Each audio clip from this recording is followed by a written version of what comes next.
네, 안녕하십니까. 반갑습니다. 자, 오늘은 정말 작은 풀프레임 미러리스 카메라 가지고 왔습니다. 여기 있는 알파7C 본 리뷰를 지금부터 시작해 보도록 하겠습니다. 이 카메라의 특징은 작고 가볍고 그러면서도 이 안에 풀프레임 이미지 센서가 들어가 있다는 겁니다. 소니에서 전 세계 최초 미러리스 풀프레임 카메라가 나왔을 때 그게 이제 소니 알파7 1세대죠. 그거 나왔을 때 저는 기대를 상당히 많이 했었는데 막상 사서 사용을 해보니까 이미지 센서만 풀프레임 이미지 센서가 들어가 있지 그 나머지 부분에서 너무 이렇게 떨어지는 거예요. 그래서 그때 되게 많이 비판을 하고 그랬었는데 시간이 지나고 2세대가 나오고 3세대가 나오고 3세대가 나왔을 때는 카메라 시장의 판을 한번 엎어버렸죠. 근데 이제 그런 기억이 있다 보니까 소니에서 작고 가벼운 풀프레임 미러리스를 만든다는 이야기가 나왔을 때 어떤 생각을 했었냐면은 만약에 그냥 무늬만 풀프레임 이미지 센서가 들어가고 성능적인 이런 부분들에 대해서 다운그레이드를 시켜놨다면은 전 솔직히 말씀드려서 이 알파7C 그렇게 좋게 보지는 않았을 겁니다. 그런데 사용해보니까 넣을 수 있는 거는 다 넣어놨다는 거죠. 제가 실제로 이제 가지고 있는 스마트폰이 있는데 이 스마트폰은 아이폰 SE입니다. 상당히 작은 스마트폰이죠. 자, 이것과 크기를 비교했을 때 가로폭 같은 경우는 스마트폰이 오히려 더 크다는 것을 알 수 있고요. 그리고 높이는 똑같습니다. 폭은 당연히 조금 차이가 나겠죠. 이 부분은 상당히 작게 설계가 됐습니다. 그리고 디자인 같은 경우는 실버와 블랙이 있는데 이건 선호도에 따라서 여러분들께서 선택을 하시면 되겠고요. 실버 같은 경우는 이때까지 소니에서 나왔던 실버 톤과는 다릅니다. 무거운 느낌의 그런 실버 톤이 들어가 있고 약간 노란빛이 은은하게 살짝 들어가 있습니다. 그리고 그 외에 나머지 부분들도 질감으로 표현을 해놨습니다. 이게 실제로 질감은 아닌데 질감 느낌이 나게끔 이렇게 표면 처리를 해놨다는 거죠. 만약에 전체적으로 외관에서 보이는 부분을 잘못 만들어 버리게 되면 어떻게 되냐면은 카메라가 진짜 싼 티가 나버리거든요. 딱 겉으로만 봤을 때는 묵직한 느낌도 나고 그런데 실제로 들어보게 되면은 상당히 가볍단 말이죠. 그리고 지금 보면 여기 스위블 액정이 들어갔습니다. 이 스위블 액정이 진짜 장점이 많죠. 첫 번째는 사진을 찍을 때 보통 이 LCD 촬영을 많이 하시는 분들이 많잖아요. 빛이 강한 빛이 이쪽으로 비추게 되면은 잘 안 보이는 경우가 있는데 그런 경우에는 이제 이것을 각도를 조절해서 그 반사광을 좀 피해서 찍을 수 있습니다. 사진을 찍고 나서 결과물을 확인할 때도 마찬가지고요. 그리고 유튜브 같은 거나 뭐 셀프 영상 이런 거 찍으실 때도 마찬가지로 이렇게 돌려놓고 촬영할 수 있겠죠. 스위블 액정이 이렇게 탑재가 되게 되면은 LCD가 항상 이렇게 노출이 되어 있는 상황이 아니라 카메라를 쓰지 않을 때는 이런 식으로 해서 덮어놓을 수 있게 됩니다. 그리고 지금 보면 보통 여기다가 이렇게 마이크를 장착을 하지 않습니까? 그죠? 상단에 보면 마이크 단자가 있거든요. 여기에 마이크 단자에 이것을 꽂게 되면은 어때요? LCD 화면을 지금 전혀 가리지 않고 있죠. 그리고 하단에는 이어폰 단자가 있습니다. 이어폰 단자를 빼지 않고 넣어놨습니다. 이어폰 단자가 장착이 되게 되면 뭐 이런 식으로 들어가는 거죠. 밑으로 이렇게 내려가지고 들으면서 셀프 영상을 찍을 수 있습니다. 그렇기 때문에 마이크가 현재 어떻게 들어가는지 이런 부분들까지 실시간으로 체크를 할 수 있는 부분이고 그리고 지금 이 마이크를 그냥 빼보겠습니다. 어때요? 잘 안 빠지죠? 네, 실제로 잘 안 빠집니다. 이 부분을 빡빡하게 잘 만들어 놨다는 것을 알 수 있고요.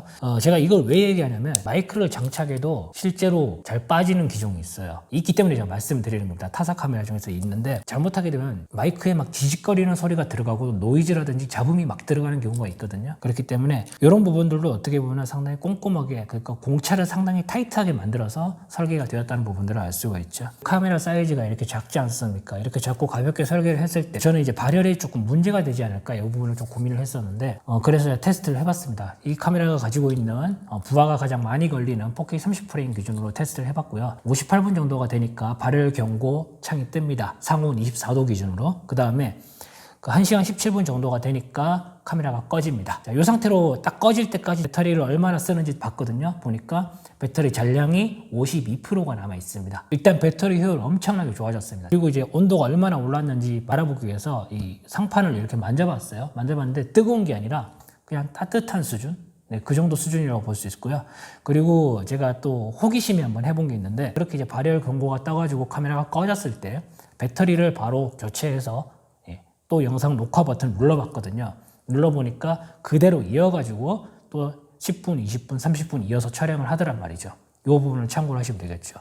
그리고 FHD 같은 경우는 사실상 이제 발열 기능이 제한이 없죠. 그냥 그 배터리가 완전히 다 소진될 때까지 촬영을 할 수 있게 됩니다. 동영상 녹화 제한 시간이 사라졌죠. 이 카메라에서 30분 단위로 이렇게 끊어야 될 필요도 없습니다. 그 유튜브 영상 같은 거 찍을 때 이제 이렇게 보면서 이제 보는 거죠. 30분 저 안에 끊어야 되는데 뭐 그런 경우 있잖아요. 그런 경우도 고민할 필요가 없고요. 실제로 제가 온라인 강연을 얼마 전에 한 적이 있는데 그 당시에 DSLR을 사용했어요. 그 회사에서는 한 대, 두 대, 세 대가 이렇게 영상이 이렇게 들어오고 카메라 감독님이 두 분이었거든요. 근데 영상을 계속 20분 단위로 끊는 겁니다. 이거는 제가 멘트를 하는데 말이죠. 왜 끊냐면은 이게 좀 더 찍게 되면은 카메라가 자동으로 끊길 수 있다 그러더라고요. 그래가지고 그런 경우에도 영상 촬영하는데 녹화 제한이 없게 되면은 그냥 세 개 다 계속 녹화를 하면서 나중에 싱크만 맞춰가지고 조절을 하면 되겠죠. 그 부분은. 그렇죠. 그리고 뭐 배터리 효율도 좋고 동영상 30분 제약 없다. 그러면 뭐 여러분의 자녀분들이라든지 뭐 이런 거 할 때 행사 같은 거라든지 그런 거 찍을 때도 그냥 이제 그 행사가 끝날 때까지 그냥 무한대로 그냥 계속 찍을 수 있다는 거죠. 물론 이제 그 행사 시간이 얼마나 가는지 모르겠지만 말이죠. 그리고 이제 우측 손떨림 보정 기능이 또 들어가 있습니다. 이 카메라. 이 작은 카메라에 우측 손떨림 보정 기능을 넣어놨어요. 그래서 이게 있고 없고의 차이는 진짜 크거든요. 이제 만약에 그냥 이렇게 손으로 들고 어떤 공연장이라든지 스포츠 경기라든지 이런 거 할 때 직캠 같은 거 많이 찍으시죠. 그런 경우에는 그냥 손으로 들고 찍으면 됩니다. 이거는 작고 가벼운 데다가 우측 손떨림 보정 기능까지 같이 탑재가 되어 있다 보니까 손떨림 방지를 상당히 억제를 잘 해주죠. 배터리 효율이 정말 좋아졌기 때문에 뭐 웨딩 스냅, 데이트 스냅, 그 직업으로 하시는 분들에게도 정말 괜찮고요. 그 다음에 여행을 좀 장기간 갈 때도 이런 부분들이 큰 도움이 되고, 그리고 이제 보조 배터리를 이용해서 충전을 하면서 영상과 사진을 찍을 수도 있거든요. 또 이동하는 구간에서는 사진 촬영, 영상 촬영을 안 하니까 이제 그때는 충전을 시켜놓고 이동을 하시면 되겠습니다. 그렇게 하면 정말 그냥 하루 종일 그냥 촬영할 수 있는 거죠. 그리고 이 카메라에 리얼타임 트래킹이 들어가 있습니다. 소니가 내세우고 있는 어떻게 보면 전매 특허라고 볼 수 있는데, 이제 보통 얼굴, 눈, 동물의 눈, 패턴, 거리 이런 부분들을 카메라가 자동으로 계산을 해서 동체를 추적할 수 있는 능력을 향상시키는 기능이라고 생각하시면 되겠습니다. 내가 어떤 장면을 찍고자 하는 장면에서 거기 공간 자체를 카메라가 분석을 하고, 그리고 그 기능을 사용자에게 좀 더 쉽게 할 수 있게끔, 빠르게 할 수 있게끔 대응을 해준다, 이런 기능이라고 생각하시면 되겠습니다. 그렇기 때문에 리얼타임 트래킹을 이용해가지고 여러분의 영상과 사진을 손쉽게 촬영할 수 있고요.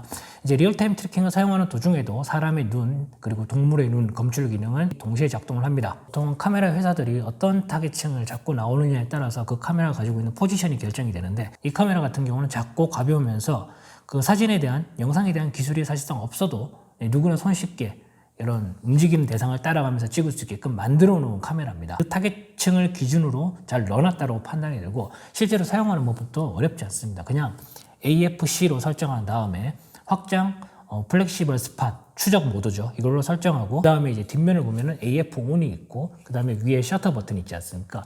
AF-ON 버튼을 누른 상태에서 셔터 버튼을 누르게 되면 내가 움직이는 피사체를 따라다니면서 초점을 고정시켜 놓고 계속 사진을 찍을 수가 있습니다. 그 AF 성능에 관해서는 더 이상 말할 필요가 없는 그런 카메라라고 보시면 되겠습니다. 그리고 이제 저조도 검출 능력. 실제로 어제 영상을 찍었다가 사운드가 잘못 들어가서 엎은 영상이 있습니다. 근데 그거 살아 들어가요. 그 부분을 제가 지금 잠깐 보고 가도록 하겠습니다. 이 상황이 스튜디오의 조명을 거의 다 끈 상태에서 이쪽 측면 라인만 이렇게 불을 켰거든요. 지금 저걸 끄게 되면 현재 시간이 새벽 1시니까 완전히 어두워지겠죠. 아무것도 보이지 않을 겁니다. 자, 이 상태에서 AF 보조광이 어떻게 잡히는지 말씀을 드리도록 하겠습니다.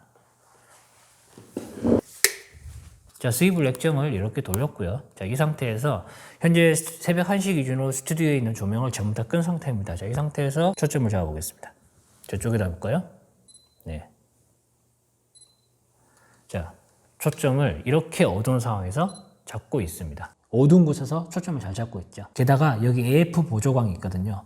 이거는 켜지도 않고 그냥 테스트를 한 겁니다. 그리고 사진기다 보니까 이거 사진에 대해서 이야기를 안 할 수가 없겠죠. 이게 제가 사진용으로 제가 실제로 써봤는데 상당히 괜찮습니다. 노이즈 억제력 정말 뛰어난 편이고요. 그리고 이제 어두운 곳과 밝은 곳에 그런 차이가 큰 장면들, 일몰일출 같은 경우 있죠.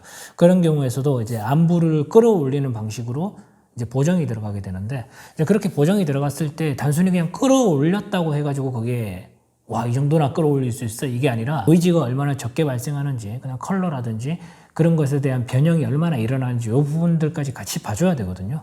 그렇기 때문에 이제 그런 부분들까지 고려를 했을 때도 사진용으로도 전혀 부족함이 없는 그런 카메라라고 볼 수 있습니다. 일단 스튜디오에서 촬영하는 데는 전혀 부족함 없고요. 그리고 야외 필드에 나와가지고 제가 이것을 가지고 인물 사진을 좀 많이 찍어보고 그다음에 여행을 가면서도 풍경 사진도 한번 찍어보고 했습니다만은 부족함을 느끼지 못하는 게 아니라 그냥 썼어요. 네, 그냥 사진에 집중을 해서 쓸 수 있을 정도로 어떤 기능이 문제가 있어서 어떤 기능이 조금 떨어져서 그것에 대해서 신경을 쓰고 찍는 것이 아니라 카메라가 가지고 있는 기능들 그리고 스펙 이런 부분들에 대해서 탄탄하기 때문에 그냥 내가 사진에 집중하고 찍을 수 있게 된다는 거죠. 이 카메라에는 이제 마이 스타일이라는 기능이 있죠. 카메라가 가지고 있는 색감이라든지 이런 것을 좀 손쉽게 하기 위해서 설정을 하고 찍는 건데 이제 이것을 있는 그대로 사용하셔도 되고요. 그리고 이제 이것을 조금 조정을 해서 사용하셔가지고 여러분만의 색감을 만들어서 쓸 수도 있습니다. 보통 이것을 사진으로만 이렇게 찍으시는 거라고 생각하실 수도 있어요. 근데 영상 편집이라든지 이런 거 잘 못한다 그랬을 때는 여러분이 이제 여기서 바로 색감이라든지 이런 것을 조정을 해서 영상을 찍게 되면은 그 값이 그대로 적용이 됩니다. 그리고 저장이 되겠죠. 그죠? 그리고 이제 소니 카메라가 SNQ 기능을 가지고 있죠. 이것을 사용하시게 되면 그냥 슬로우 모션이라든지 이런 것을 손쉽게 찍을 수 있는 그런 기능입니다. 그리고 이 카메라가 어떻게 보면은 이렇게 작고 가벼운데도 S로고를 또 넣어놨습니다. 그래서 동영상 편집을 하실 때도 색감이라든지 그 다음에 그 DR의 폭이라든지 그런 것을 조절할 때도 상당히 괜찮다라고 볼 수 있는 부분이고 사진에 대해서 아무것도 모르시는 분들이 접근하기도 접근성이 상당히 뛰어난 편이고요. 그리고 기존에 풀프레임 카메라가 무거워서 넘어가기 힘들어 이렇게 생각하셨던 분들께서도 역시 마찬가지로 정말 괜찮은 부분이라고 생각합니다. 그리고 아까 전에 말씀드린 것처럼 카메라가 작고 가볍다라고 말씀을 드렸잖아요. 그리고 제가 지금부터 이 번들 렌즈를 장착을 한번 해보도록 하겠습니다. 번들 렌즈를 장착을 했어요. 자, 렌즈를 장착한 사이즈가 이 정도 나오고요. 사진을 찍을 때는 한 이 정도까지 코가 이 정도 나온다라고 생각하시면 되겠습니다. 생각보다 그렇게 많이 나오지는 않죠.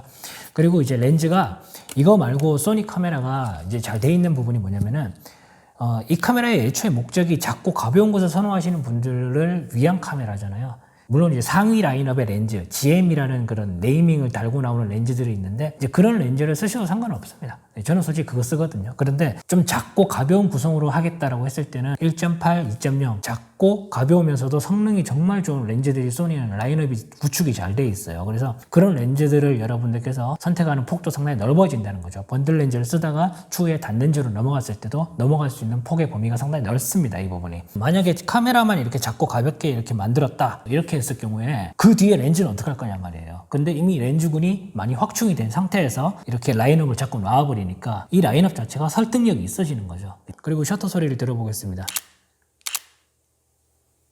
네, 셔터 소리가 이런 셔터 소리가 납니다. 처음에 좀 이색적이라고 생각했었는데 이거 계속 들으니까 뭔가 감기는 느낌도 나고 괜찮은 것 같아요. 소리 크기도 그렇게 크지가 않습니다. DSLR 플래그십 같은 경우는 진짜 파워풀한 소리가 나지 않습니까? 저는 지금도 개인적으로 그런 소리가 더 좋다고 생각하는 사람이에요, 솔직히. 근데 이제 소리가 너무 크게 되면은 어떤 골목길을 내가 찍는다라고 했을 때 주변에 지나가는 사람들의 그런 경계심을 일으킬 수가 있거든요. 카메라 소리가 너무 크게 되면은. 그래서 요거 같은 경우는 적당한 소리를 가지고 있어요. 그리고 연사 속도는 초당 10연사입니다. 10연사 속도가 어느 정도냐면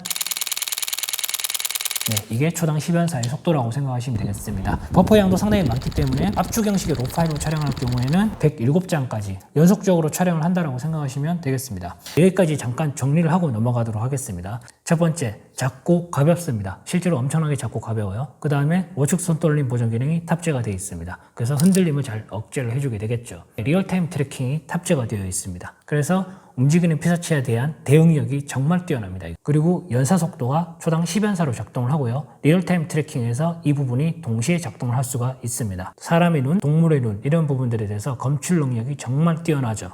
자, 그러면은 결론이 나옵니다. 이 카메라로는 한 손으로 이렇게 사진을 찍을 수가 있습니다. 이게 어떤 장점이냐면 일반적인 사진 같은 경우는 두 손으로 이렇게 들고 찍으면 되겠죠. 그런데 부득이하게 한 손으로 찍어야 되는 상황. 아이와 놀아준다. 예를 들면 이런 거예요.